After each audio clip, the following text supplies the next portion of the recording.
What do you envision when I say homeless? Is it someone that is living in the street? Are they black? Are they white? Is it a man or is it a woman? This is Marie.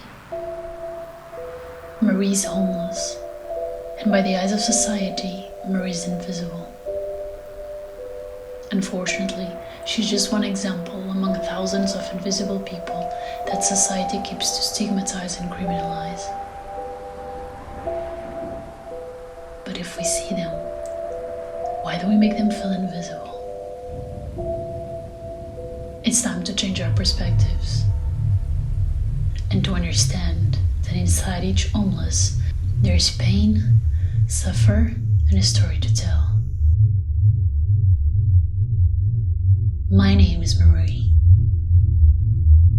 and for the past 10 years I was violently abused by my husband.